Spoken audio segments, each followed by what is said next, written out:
You killed my son.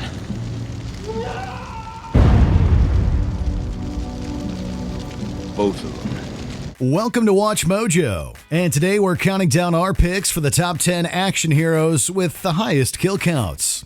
Don't push it. Don't push it, I'll give you a war you won't believe. For this list, we'll be looking at the action protagonists of movies who have eliminated the most people. To keep it fair and human, we will not be including superpowered people or monsters on this list. And we'll also be sticking to kills that happen on screen. Which count surprised you the most? Let us know in the comments below. Number 10. John Matrix, Commando. Released at the height of Arnie's cultural dominance, Commando is one of the most gonzo action movies of the 80s. Let off some steam, Bennett. The action star plays John Matrix, a retired Special Forces colonel who must rescue his kidnapped daughter from a team of mercenaries. This setup gave Schwarzenegger permission to blow things up and kill people for 90 minutes. Don't disturb my friend. He's dead tired. While Matrix drops a lot of bodies along the way, he really ramps up his count when he attacks the enemy base solo. Matrix body count is a little difficult to gauge due to the sheer amount of carnage near the end. However, many sources put it in the 80s. Either way, it's a great number for a one-man army. You're a funny guy, Sully. I like you. That's why I'm going to kill you last. Number 9. John Preston, Equilibrium. Equilibrium stars Christian Bale as John Preston, a martial arts expert who leads a resistance movement in a dystopian future. And you, Preston, the supposed savior of the resistance, are now its destroyer. And along with them, you've given me yourself. The totalitarian city-state of Liberia suppresses its citizens' emotions with psychoactive drugs. Preston eventually sees to its destruction with lots of fancy hand-to-hand combat and gunplay. The difference of a 63% increase to lethal proficiency makes the master of the gun carters an adversary not to be taken lightly. The film contains a staggering 236 deaths, which is about 2 deaths per minute of screen time. Of course, Preston himself is responsible for a good chunk of the movie's body count, accounting for 118 of its 236 deaths. We guess a peaceful revolution is out of the question. Inescapable fact that mankind united with infinitely greater purpose in pursuit of war than he ever did in pursuit of peace. Number 8. Mr. Smith, Shoot 'em Up. With a title like that, you can bet that Mr. Smith has a high body count. My God, do we really suck? Or is this guy really that good? Shoot 'em Up stars Clive Owen as the enigmatic Smith, a quiet drifter who protects a baby from a team of assassins. Shoot 'em Up packs lots of gunplay and very creative kills during the movie's brisk 86 minutes. Smith kills 141 people throughout the film, accounting for about 1.5 deaths per minute. I am dead on about who you are, right? Say that again. I said I am dead. Stop! That part of it, you go right. He gets to this staggering amount with a bunch of bullets and at least 1 carrot. If you need a babysitter that will give over 100 people a one-way ticket to the grave to protect a kid, you might want to hire Mr. Smith. I can't go to the police. Why not? I'm the Unabomber. They caught the Unabomber. That's what they think. Number 7. James Braddock, Missing in Action franchise. Chuck Norris shines as Colonel James Braddock, a man who very violently rescues POWs from Vietnam war camps. I'm looking for Jack Tucker. Is he around? He'll be here in a moment.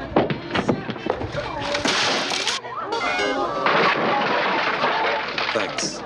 The first movie bears many resemblances to Rambo First Blood Part 2, but the film managed to dodge the comparisons and earn both a prequel and a direct sequel. I don't step on toes, little John. I step on necks. Norris certainly gets to work taking down bad guys throughout the trilogy, and by the time the credits roll on Missing in Action 3, Braddock has killed 146 bad guys. It's a solid average of about 50 kills per movie. Taken as a whole, it's very obvious that Braddock is one deadly dude. You're a goddamn embarrassment, Braddock. That's why I'm here, Senator. Number 6. Frank Castle, The Punisher franchise. Frank Castle is definitely not as forgiving as most of the Marvel superheroes. The boot camp sergeant made us recite it like a prayer. Sic vis pacem parabellum. If you want peace, prepare for war. Rather than knocking goons out or breaking their bones, Castle commits to filling them with lead. Between 3 movies, the Punisher has killed just around 173 people. Thomas Jane's version of the character managed to remove 23 people from planet Earth. Years earlier, Dolph Lundgren's Castle took out an impressive 70 baddies. To date, Ray Stevenson is the deadliest cinema Punisher. I see you anywhere near hell, I'll kick your ass up. He managed to dispatch more than 80 people throughout Punisher Warzone, thanks to a combination of guns, fists, and at least one rocket launcher. Stevenson ensured the anti-hero was one of the deadliest in the genre. So, what's the plan? I'm going in to get them. You call that a plan? It's all I need. Number 5. John Wick. The John Wick franchise. Thanks to John Wick and its sequels, we got to see Keanu Reeves reemerge as one of the best action stars. People keep asking if I'm back, and I haven't really had an answer. But now, yeah, I'm thinking I'm back. Although he starts the franchise as a retired assassin, a brutal attack brings him back into the field to enact deadly vengeance. The first 3 movies see Wick kill anywhere from 299 to 306 people. So I guess you have a choice. You want a war? Or do you want to just give me a gun? Admittedly, numbers vary on the first movie's body count, with some sources claiming 77 and others claiming 84. The sequels have a more agreed-upon toll, with John Wick 2 scoring a series-high 128 deaths, and John Wick Parabellum coming up a little shy with 94. They don't call him Baba Yaga for nothing. And you, Jonathan, do what you do best. What's that? Hunt. Number 4. Ogami Ito.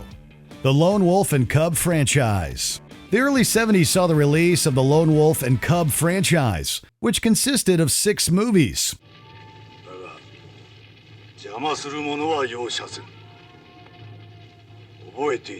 These movies were based on a popular Japanese manga about a deadly assassin and his young son. Tamasaburo Wakayama starred as Ogami Ito, the titular lone wolf who does battle against the Yagyu clan.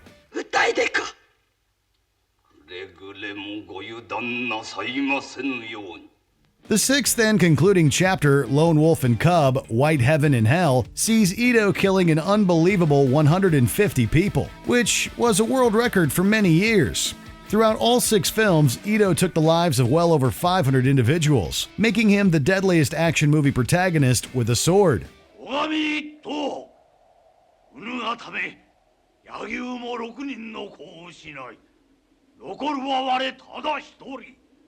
Number 3. John Rambo. The Rambo franchise. Sylvester Stallone portrayed the iconic action hero throughout much of his career. Are you telling me that 200 men against your boy is a no-win situation for us? You send that many, don't forget one thing. What? A good supply of body bags. And unlike many, he actually got deadlier as he got older. Throughout all 5 movies, Rambo killed 490 people on screen. Basically, this one-man army has killed his own small army. Rambo's death toll increases throughout the franchise. 1 man against trained commandos. Who do you think this man is? Good.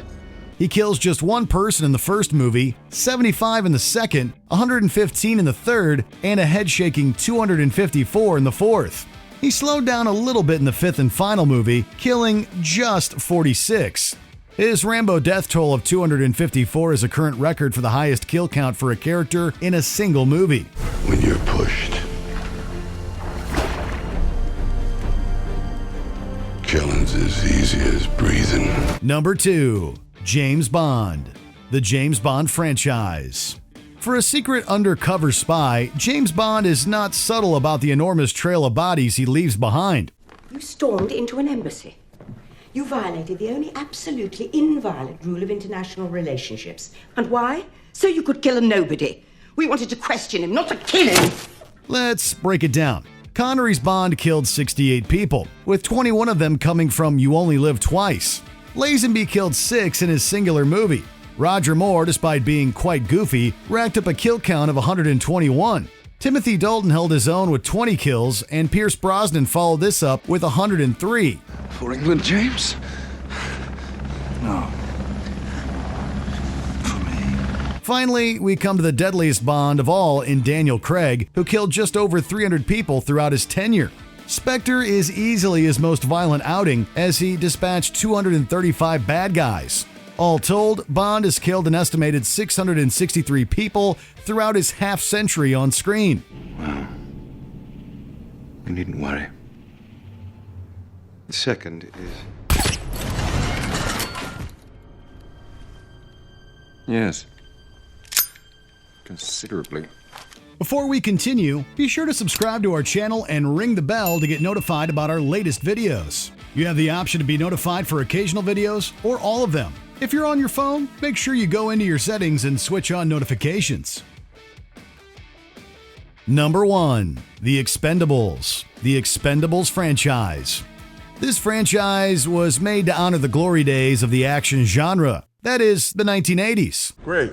They've got a small army. What do we got? 4.5 men. Not so funny. All the big stars are here and in top deadly form, including Sylvester Stallone, Arnold Schwarzenegger, and even Jean-Claude Van Damme. Unsurprisingly, this incredible cast kicked up a massive and unprecedented body count. Gunner! What are you doing? Hanging a pirate! It's seriously demented. Throughout the first 3 films, The Expendables took the lives of approximately 1,190 people. Both the second and third movies averaged about 480 kills. Even the relatively tame first entry contained an eye-popping 221. When these legends united, they truly outdid themselves and created a count that's hard to top. Heard you killed more people than the plague. How about that? Why they call you Dr. Death? Used to be a medic. Did you enjoy this video? Check out these other clips from WatchMojo, and be sure to subscribe and ring the bell to be notified about our latest videos.